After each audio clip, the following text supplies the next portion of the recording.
Okay, तो हमारा जो आज का जो लेसन है हमारा, दैट इज़ लेसन नंबर 2। इसकी एक्सरसाइज आज हमें करनी है, फ्रॉम ट्रेड टू टेरिटरी।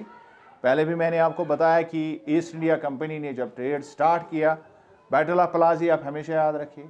तो 1756 का तारीख आप याद रखिए कि जब पहला इंटरवेंशन इंडिया में हुआ, और उसके बाद 1757 में जो प्लासी की लड़ाई का जो रिज़ल्ट आया, उसके तहत पूरा इंडिया जो है वो असल में वर्चुअली अब पहली दफ़ा अंग्रेज़ों ने किसी एतबार से इंडिया पर कदम जमा लिए। और ये ट्रेड जो है इसने हमें कहाँ तक पहुँचा दिया, जो ईस्ट इंडिया कंपनी ने यहाँ हमारे साथ ट्रेड किया, ये हमने इस लेसन में पढ़ा। और इसी के एतबार से अब चंद एक क्वेश्चन है यहाँ पर जनरेट किए गए हैं, तो इन क्वेश्चनों का आज हम रेस्पॉन्स जो है वो देखने की कोशिश करेंगे। तो पहला पार्ट इसका है let us recall match the following. इसमें पहला जो है, पहला लफ्ज़ जो है मैच द फॉलोइंग में, सॉरी जो इसमें आ गया है, चलिए ये आप इसी का पढ़ेंगे, जो इसका कुछ हिस्सा रह जाएगा।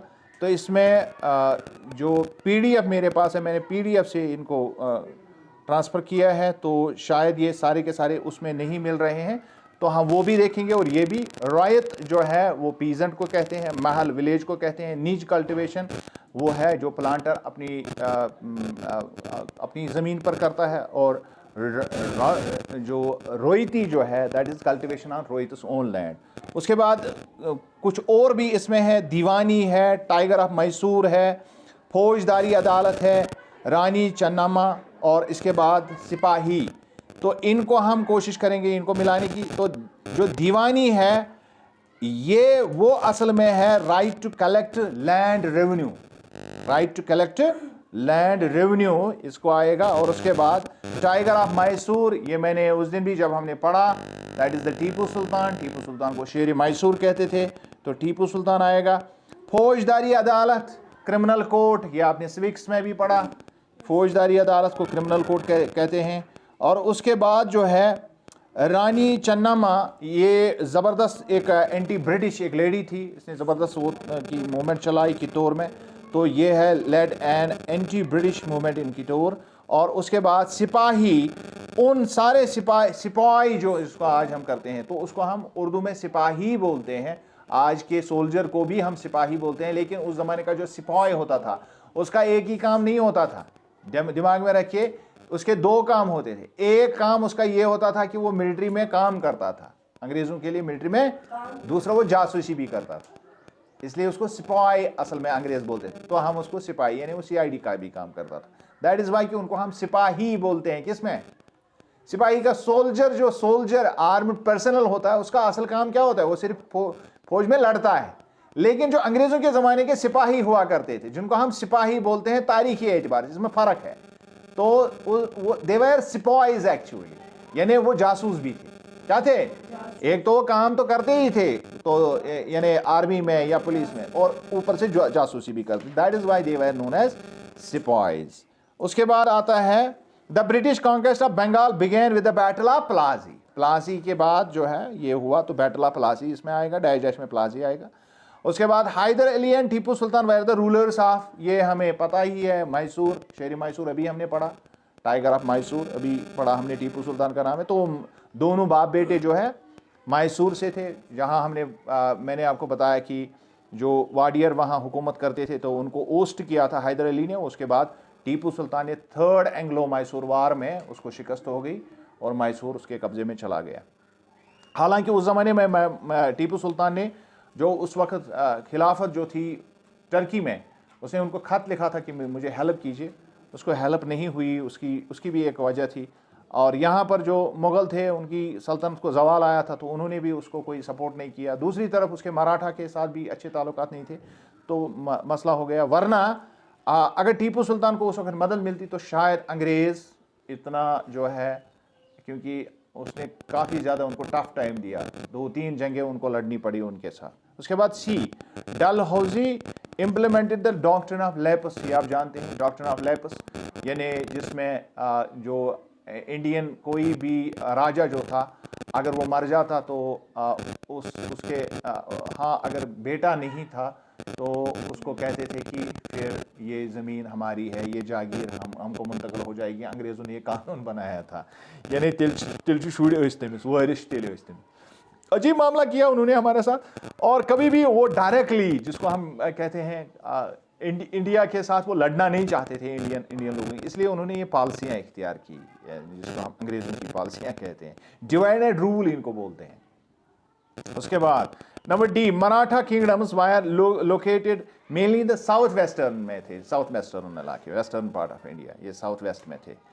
तो ये हो गया। उसके बाद आता है क्वेश्चन 3, स्टेट वेदर ट्रू और फॉल्स। तो इसमें पहला, the Mughal empire became stronger in the 18th century.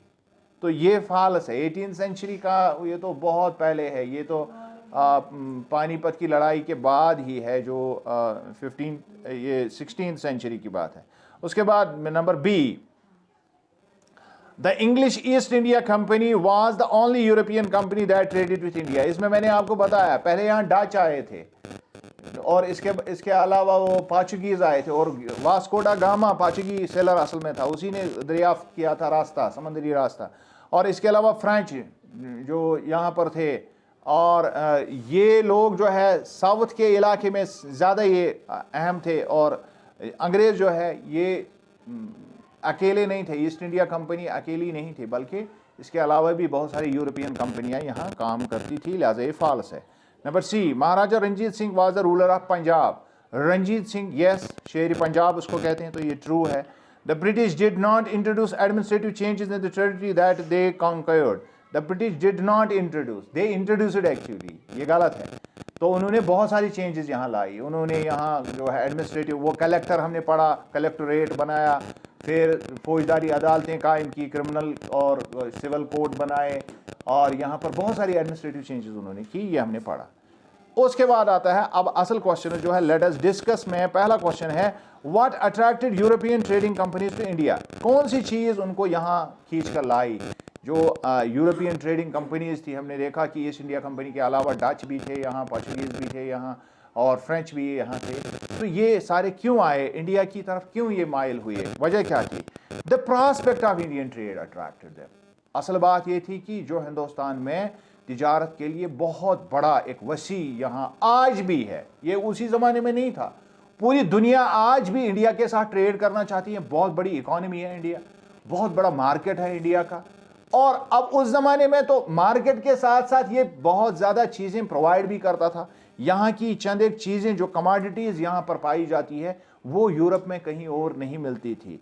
It was Indian spices, सबसे अहम इसमें है हिंदुस्तान के मसाले, जो हमने पढ़ा कि यहाँ की लौंग, यहाँ की काली मिर्च, यहाँ के कार्डमम, सिनेमम, जिसको हम दारचीनी और ये कहते हैं इलायची कहते हैं, ये उस ज़माने की लग्जरियस आइटम है। आप समझ लीजिए इस तरह से, जिस तरह से आज कोई बड़ा आदमी जो है, जो घर में वो जिस तरह से, मतलब आज तो वैसे कोई कंपैरिजन ही नहीं रहा है कि जो उनका वो डेजर्ट खाते हैं, फिर खाने में मेन डिश होती है, उसके बाद इस तरह जब पुराने ज़माने के लोग जब खाते थे, तो उनके खाने का क्या मतलब और बाकी खानों में क्या मतलब होता था, उसमें फ़र्क क्या होता था कि जो अमीर लोग खाना खाते थे उसमें स्पाइसेस होते थे, मसाले होते थे, क्या होते थे, वो मसालेदार खाते थे, और आम लोग मसालों के बगैर ही खाते थे।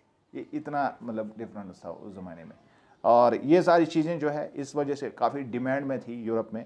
और यहाँ का कॉटन और सिल्क, इसके बारे में भी हमने बात की, और सिल्क रूट के बारे में मैंने उस दिन बात की। मैंने आपको बताया कि ये इलाका ही सिल्क रूट से मशहूर हुआ, इतनी सिल्क यहाँ से जाती थी कि रूट का नाम ही सिल्क पड़ा, शाहराए अब्रेशम इसको कहते हैं उर्दू में। और गुड्स वेयर अवेलेबल, तीसरी वजह यह थी कि यहाँ सस्ती मिलती थी चीज़ें, यूरोप में बहुत ज़्यादा इनका जो है भाव होता था। So goods were available at cheaper rates from India and had much higher rates in Europe. और यूरोप में तो इसका बहुत ज़्यादा दाम मिलता था, यानी काफ़ी नफ़ा, ये नफ़ा बख्श सौदा था। उसके बाद question number 5, what were the areas of conflict between the Bengal nawabs and the East India Company. नवाबों और ईस्ट इंडिया कंपनी के बीच में, जो बंगाल के नवाब थे उनके बीच में क्या असल मसला था। असल मसाइल जो थे, बहुत सारे मसाइल थे, लेकिन मेन 3 चीज़ें आप याद रखें इसमें। There were 3 main reason. पहली चीज़ ये, बंगाल नवाब्स डिमांडेड ट्रिब्यूट, वो उनसे चाहते थे कि आप थोड़ा सा हमें बाज दे दीजिए, कुछ हमें भी खुश कीजिए, साइन करिए कि अगर तो तिजारत करने से in lieu of granting the right to trade, अगर हम आपको तिजारत करने का हक दे रहे हैं तो कुछ हमें भी दे दीजिए। जो अंग्रेज़ नहीं चाहते थे, अंग्रेज़ नहीं चाहते थे, ईस्ट इंडिया कंपनी नहीं चाहती थी कि वो कोई और पैसा खर्च करे तिजारत में, जो वो पैसा लगाना चाहते थे उसके अलावा कोई और पैसा इसमें नहीं चाहते थे वो खर्च करना। और इसके अलावा to trade and forbid the company from minting coins, और दूसरा उन्होंने उनसे कहा कि एक तो हमें ट्रिब्यूट दीजिए और दूसरा काम ये कीजिए कि जो आप पैसा खुद बना रहे, मिंट कर रहे हैं, खुद की टकसाल आपने लगाई है, ये बंद कर दीजिए। तो पैसा जो है मिंट करने का, पैसा जारी करने का सिर्फ और सिर्फ हुकूमत को ही, वो मुगल सल्तनत थी तो उसका ही हक होना चाहिए। आप अपनी तरफ से पैसा जो है इसको मिंट मत कीजिए। और तीसरा एक्सटेंडिंग फोर्टिफिकेशन है, इस पर बैन कर दीजिए, यानी जो आप ये किले बना रहे हैं हर जगह, ये बंद कर दीजिए। हमारी ज़मीन पर आप किला खड़ा नहीं कर सकते हैं। तो ये 3 बड़ी वजूहत, इसके अलावा भी छोटी मोटी वजूहत है, लेकिन उतना ज़्यादा जब हम क्वेश्चन आंसर करते हैं तो उसमें ज़्यादा तो आपको याद भी नहीं फिर हो जाता है, क्योंकि ये क्वेश्चन याद करने पड़ते हैं लेटर ऑन, तो इस वजह से इतना काफ़ी आंसर है। Question number 6, how did the assumption of Deewani benefit the East India company. जब दीवानी मिल गई, अभी हमने पढ़ा दीवानी का मतलब क्या होता है, right to collect land revenue. दीवानी का मतलब है right to collect land revenue. अब इनको पूरा मौका मिल गया कि रेवेन्यू ही आप जमा कर दीजिए, लगानी। तो उस ज़माने में सबसे बड़ी चीज़ जो थी वो तो यही था कि जो हुकूमत के लिए सबसे बड़ा ज़रिया था पैसे का, वो लगान ही हुआ करता था, जो टैक्स लगता था लोगों के ऊपर। So diwani help the British in many ways. लिहाजा जब उनको दीवानी मिल गई, बंगाल की दीवानी मिल गई उनको, तो उनको इससे बहुत फ़ायदा हुआ और बहुत तरीक़ों से ये फ़ायदा हुआ। It allowed them to use the vast revenue resources of the Bengal. पहला ये कि जो उनको रेवेन्यू रिसोर्सेज अब मिले, जो ये टैक्स उनको मिला, तो वो अब इसको इस्तेमाल कर रहे थे to strengthen their military power. उन्होंने अपने यहाँ मिलिट्री पावर को बढ़ावा दिया। अब अंग्रेज़ वहाँ से तो मिलिट्री यहाँ नहीं ला सकते थे, उन्होंने लाए बड़े बड़े जो मिलिट्री के जो इस ट्रेनिंग को जानते थे, कुछ ऑफिसर्स को वहाँ से मंगाया। लेकिन लोकली जो उन्होंने सिपाही लगाने थे, उनकी तनख्वाह पर जो खर्चा आता था, वो इन्होंने इसी दीवानी के ज़रिए से, इसी टैक्स के ज़रिए से हासिल कर लिया ये गोल। और दूसरा, the revenue was also used to finance the trade and company expenses.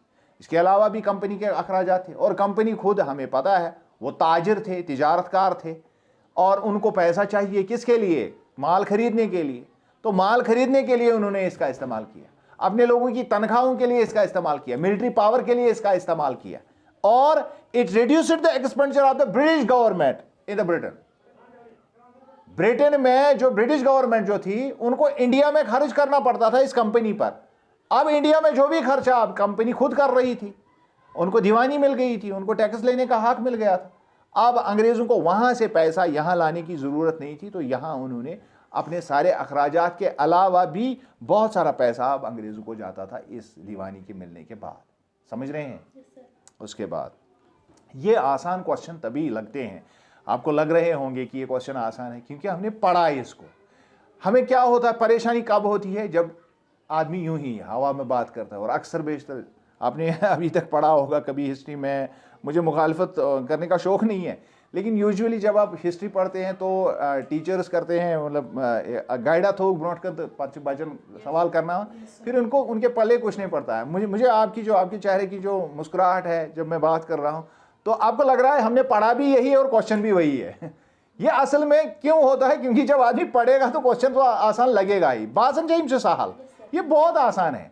नक्शु बासन हिस्ट्री के काल पे ऐसा कोई मसला नहीं है। यू बी एट ईज, ये से ब्याग दल दिमो तो आपको लगेगा ये तो हलवा है, ये हलवा पूरी से भी ज्यादा मीठा लगेगा आपको। Okay, now question number 7, explain the system of subsidiary alliance. अब ये हमने पहले बताया, मैंने सब्सिडियरी अलायंस यानी फौज मेरी काठ तमदू से याद काठ गैस में वन बोर्ड फाल दी है इसमें तम तो वन मत ये, तो वही था सब्सिडियरी अलायंस। यानी आप हुकूमत आप कीजिए, एडमिनिस्ट्रेशन आप चलाए, कल दो मिलिट्री थोश ताकत मेरी, बाकी सारा खर्चा तुम्हारा। अजीब मामला है, दैट इज सब्सिडियरी अलायंस। अब इसको थोड़ा सा हिस्टोरिक कॉन्टेक्स्ट में एक्सप्लेन करेंगे। अब तो ये आसान है, मुझे टूल पर मसला किया तो यही नहीं पाती है समझ। Let us see, under the subsidiary alliance Indian rulers lost their independence. Subsidiary alliance से पहली बात क्या हो गई, अब वो आज़ाद नहीं रहे, खुद मुख्तार नहीं रहे। हिंदुस्तान के जितने भी लोगों ने ये किया, जितने भी राजा महाराजाओं ने ये किया, तो उनको पहली चीज जिससे हाथ धोना पड़ा वो थी अपनी आज़ादी। क्यों? अब वो अंग्रेजों के गुलाम, वर्चुअली गुलाम हो गए। हालांकि बादशाह वो सिमसी ना मरी बनियो तंदो वहीं में लोड़े दस्तार, ये बनियो लोड़ दस्तार हिंदुस्तान का बादशाह। क्या है? क्योंकि मिलिट्री असल ताकत क्या होती है? तो वो तो अंग्रेजों की है, सब्सिडियरी अलायंस के था। अब ये तो खुद मुख्तारी नहीं है। हर चीज मुल्क में अगर दूसरे के कंट्रोल में होगी, लेकिन मुल्क की आर्मी बादशाह के कंट्रोल में होनी चाहिए, तभी तो वो मुल्क जो है मुल्क है। अदरवाइज ये कुछ नहीं है, ये हवा का झोंका है। यही हमने देखा सिराजुद्दौला के बाद मीर जाफर के बाद मीर सादी के बाद फिर मीर जाफर, यानी उलट फेर वो उनको करते थे। क्यों? उनके पास कोई इख्तियार नहीं था, उनके पास वो ताकत नहीं थी जो उनको पहले थी अपनी फौज की वजह से। तो जब ये अलायंस हुआ जिसको हम सब्सिडियरी अलायंस कहते हैं, इसने तो उनका रहा सहा कसर भी खत्म कर दिया और उनके हाँ जो आज़ादी उनकी थी तो एक्चुअल वर्चुअली अब वो असल में महकूम बन गए, अब आज़ाद नहीं रहे। They were forced to rely on the subsidiary forces. अब उनको मजबूर कर दिया गया कि वो अपनी दिफा के लिए इन ही सब्सिडियरी अलायंस फौज के ही जिम्मे उनकी सारी रखवाली डाल दी गई। अब उनके पास कोई अपनी फौज नहीं फॉर देयर प्रोटेक्शन। अब जब भी अंग्रेज चाहते थे अपनी फौज को हुक्म देते थे कि न सा याक छुने जरूरत क्यों है खाड़ोन याक, तिम कर एतराज कुछ करन यमिस निश क्या है ताकत पावर।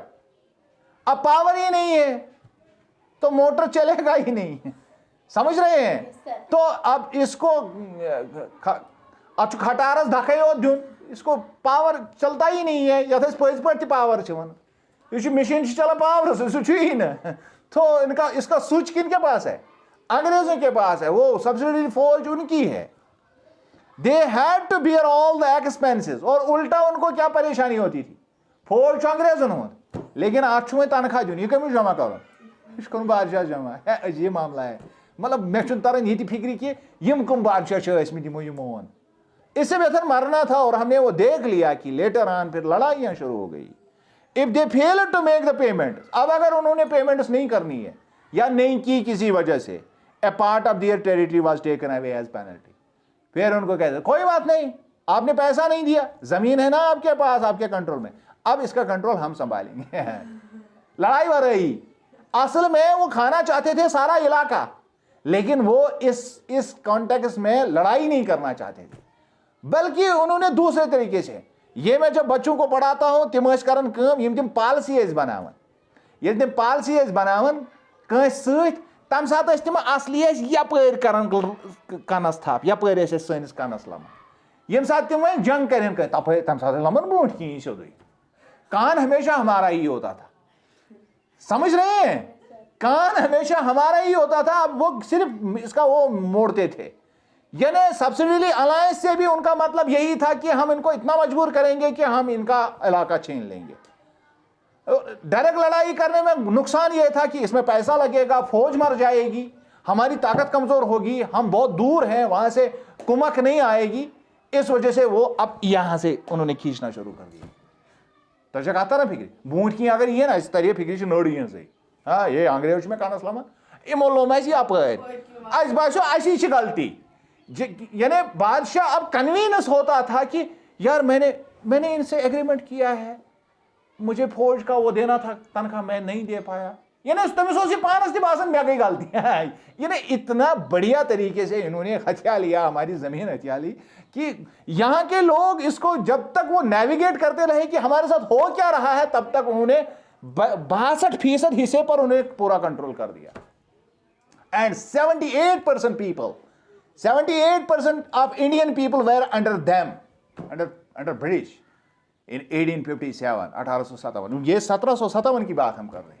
100 साल में पूरे हिंदुस्तान को उन्होंने महकूम कर दिया इन्हीं तरीकों से। और उनमें ये जो अलायंस था, सब्सिडियरी अलायंस, ये सबसे खतरनाक था। क्योंकि इसमें हम फैसिलिटेटर बन गए उनके, कि हम फौज तैयार कर रहे हैं किनकी, अपने दुश्मन की। यथ कशिर पे वन सरफस चाउन दुध, आस्तीन का सांप बना दिया इनको हमने, और हमें पता भी नहीं चला। Awadh and Hyderabad lost their territories due to the subsidiary alliance, और सब्सिडियरी अलायंस की वजह से हम जानते हैं अवध में भी और हैदराबाद में ये इलाका जो है छिन गया इन बादशाहों से। Number 8, in what way was the administration of the company different from that of Indian? ये समझने वाली बात है, ये मैंने उस दिन भी आपको पढ़ाई, इसको आप प्रॉपरली इसको अंडरस्टैंड कीजिए। क्यों? क्योंकि हमें अभी भी इंडिया में जो आज भी लोग बैठे हुए हैं उनको आज भी ये पता नहीं है कि किस तरह से एक मुल्क तरक्की कैसे करता है। तरक्की मुल्क तब करता है जब हम अपनी एडमिनिस्ट्रेशन को सही करें, जब लोगों को प्रॉपर इंसाफ, जो जिसका मेरिट है उसके हिसाब से उसको चीजें मिलें। समझ रहे हैं? कल के मेहमान आप ही है, आप ही पॉलिसी मेकर्स बनेंगे, आप ही आला ओहदों पर बैठेंगे। ये उस वक्त तय करना है कि मुझे मेरिट पर काम करना है। अस क्या गोमुत योताम ना सुफारिश काक सज बाप सज नाई है तोतान काम ही गसा, तब तक तो काम ही नहीं होता है। और बहुत सारे लोगों को जो असल में काम करने वाले होते हैं उनके काम को कोई देखता ही नहीं है, मतलब अच्छन परेशानी। ये हम जब मेरिट को प्रमोट नहीं किया जाता है तो फिर फसाद पैदा होती है। और मेरिट कहां से आता है? जब एडमिनिस्ट्रेशन सही, एडमिनिस्ट्रेशन जब प्रॉपर हो, मुझे जो काम करना है, मुझे जो आपको देना है, मुझे वो देना पड़े, इस तरह की एडमिनिस्ट्रेशन होनी चाहिए। बगस ने गड़बड़ करिए, यानी मेगस आसी पैटकन 30 जवाब दी कि मैं कभी भी आपका 1 मिनट भी जाया ना करूं। अब ये चीज उन बादशाहों में नहीं थी, हमारी एडमिनिस्ट्रेशन इस तरह की नहीं थी, लेकिन जब अंग्रेज आए उन्होंने यहां ये सारी चीजें की। अब देख लीजिए उन्होंने क्या क्या किया। The company established a new system of administration. Company आई, उन्होंने पुराने को कहा बस ये खत्म, इसका बोरिया बिस्तर बंद कर दो, ये पुरानी एडमिनिस्ट्रेशन बंद कर दो। Each district had a collectorate, जिस तरह आज हमारा डीसी ऑफिस होता है जहां सारे डिस्ट्रिक्ट के सारे काम वहीं पर होते हैं, इन्होंने कहा एक कलेक्टरेट बनाई है। और कलेक्टर का पहला काम यही था, ये उस दिन भी मैंने आपको बताया, कलेक्टर का काम, असल काम होता था रेवेन्यू जमा करना, लेकिन इन्होंने इसके साथ और क्या जोड़ दिया, a criminal and a civil court. क्योंकि जब लोगों को इंसाफ मिलेगा वो कोर्ट्स के जरिए ही मिलेगा। किसके जरिए? क्योंकि अगर मुझे कोई अगर कोर्टों का यहां इतना फास्ट ट्रैक सिस्टम होता, मुझे कोई प्रॉब्लम है, मैंने अपनी प्रॉब्लम कोर्ट के सामने, जो 4 दिन के बाद फैसला आ गया, मसला खत्म, मैं कभी टेंशन में ही नहीं रहूंगा।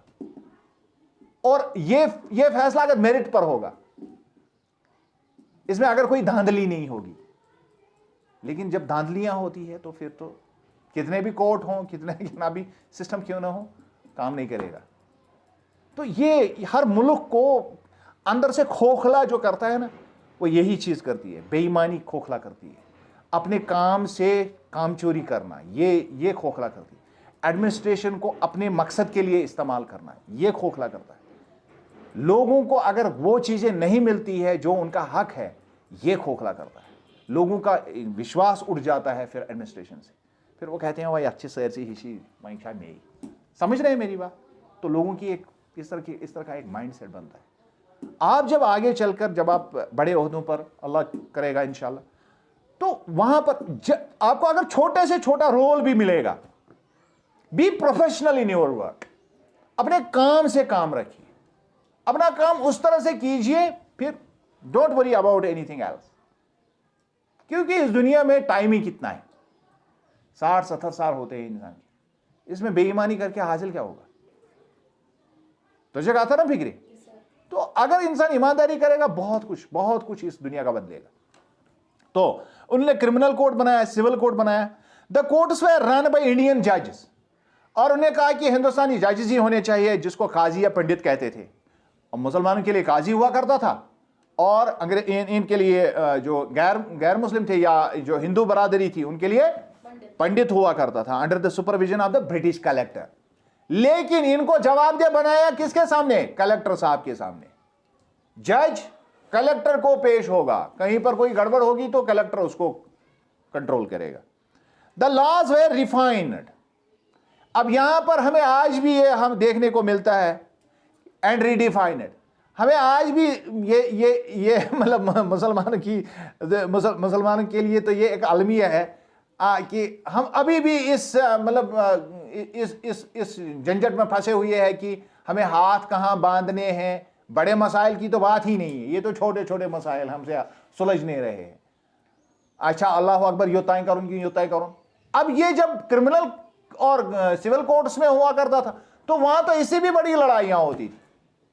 एक मौलवी साहब तो एक तरह से जो जस्टिफाई करता था एक केस को और दूसरा दूसरी तरह से। अंग्रेजों ने कहा नहीं चलेगा, ये गड़बड़ आप अपने साथ कीजिए, हमें हमारे पास इतना टाइम नहीं है। रीडिफाइन इट, इसको एक दफा जमा करो, हमें बताओ, इसकी इंटरप्रिटेशन एक ही बार जमा करो और उसके अकॉर्डिंग होगा, फिर कोई हम टेंशन आपसे नहीं लेंगे। समझ रहे हैं? Straight forward policy. पहले जमाने में क्या होता था, किसी ने किसी के साथ जो है कोई मसला कर दिया तो अब बादशाह को अपील की, बादशाह कहता है इस कानून को रीडिफाइन करो, एक और मौलवी साहब दूसरी राय देता था, मुलजिम बचता था तो बेचारा जो जिसके साथ मामला होता था वो फंस जाता था। उल्टी गंगा बह रही थी यहाँ इंडिया में।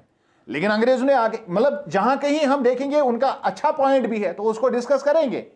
तो उन्होंने एडमिनिस्ट्रेशन को और उन्होंने कहा कि पंडितों से भी और मौलवी से भी कहा एक मर्तबा रीडिफाइन करके हमें लॉ दे दो, कोई कंफ्यूजन नहीं होना चाहिए।